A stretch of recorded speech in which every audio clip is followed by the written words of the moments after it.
Salut les petits potes, bienvenue sur le petit ballon jaune. T'as envie de dire quelque chose? Alors aujourd'hui, vous me retrouverez torse nu dans cette vidéo, mais vous retrouverez également le père Chab pour sa chronique USO, pas USO, pour nous dénicher des jeunes talents. Salut les petits potes. Vous retrouverez le père Couillard pour nous parler des purges Tu peux me dire un peu ce que c'est le purge ou pas purge pour toi? et également des joueurs de l'équipe de France. Les deux blocs que j'ai envie de confronter, c'est... Et enfin, le père Tonon pour ses stats Bon, c'est le talent en fait, c'est le talent qui a parlé. exceptionnelles comme chaque fois. Salut les petits potes. USO, pas USO. Alors, qu'est-ce qu'on pourrait ne pas voir à l'USO? On a Cristiano Ronaldo, incrustation. Robert Lewandowski, incrustation. Qu'est-ce qu'on pourrait voir à l'USO? J'ai fait 2 sélections. Juhani Ojala, joueur finlandais, donc milieu, 82 matchs, 8 buts. Et les clubs successifs, ça parle beaucoup. Tubi 04, Young Boys, Terek Grozny, SJK, Aken et Vejle. Je n'arrive même pas à le prononcer. Xavier Collin, nouvel entraîneur de l'USO. Je suis sûr que tout le monde est très content.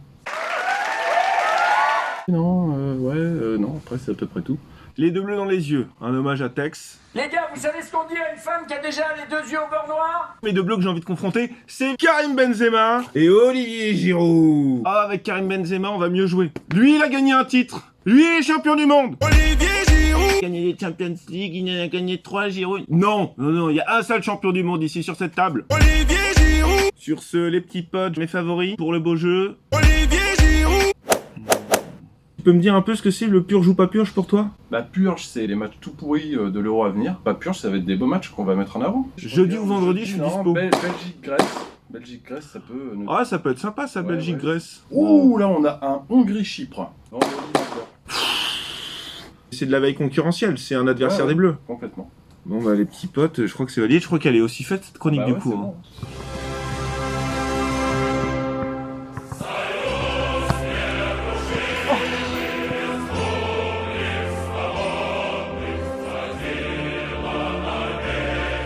Bon, c'est le talent en fait, c'est le talent qui a parlé. Dans cette chronique, on va voir comment mettre du picon dans la Cronenbourg. En misant sur les matchs de l'Euro et les matchs de préparation des Bleus. Premier match de préparation, les Bleus rencontrent le Pays de Galles. Les Dragons gallois sont les grands spécialistes du 1-0. Ils l'ont montré pendant la phase de qualification. Face aux Bleus, on peut se dire qu'ils vont réussir à mettre un but. En face, on a la France qui est encore en phase de rodage, avec le grand retour de Karim Benzema. Donc je miserais sur un match nul ou une courte victoire des Bleus. Second match, le 9 juin, face à la Bulgarie. Ce sera le dernier test avant la compétition. Alors on se voit déjà gagner le match, c'est la Bulgarie, c'est à peine l'Europe. En fait non les gars, il faut déjà jouer le match. Parce qu'on a une attaque qui a jamais bossé ensemble. Mon cœur me dit, il faudrait peut-être qu'on perde ou qu'on fasse un match nul. Ça permettrait un peu de remettre les idées en place à tout le monde et de se dire en fait, on peut perdre des matchs de foot. Donc je dirais match nul face à la Bulgarie. Mes favoris pour l'Euro, l'Allemagne. Ça fait des années qu'ils n'ont rien gagné, ils ont un milieu de terrain de malade. Puis ce sera un bel hommage à Joachim Löw pour sa sortie.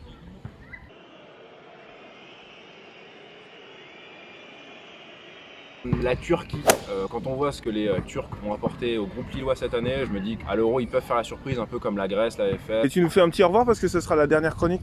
A bientôt sur le petit ballon bleu, on se retrouve pour l'Euro.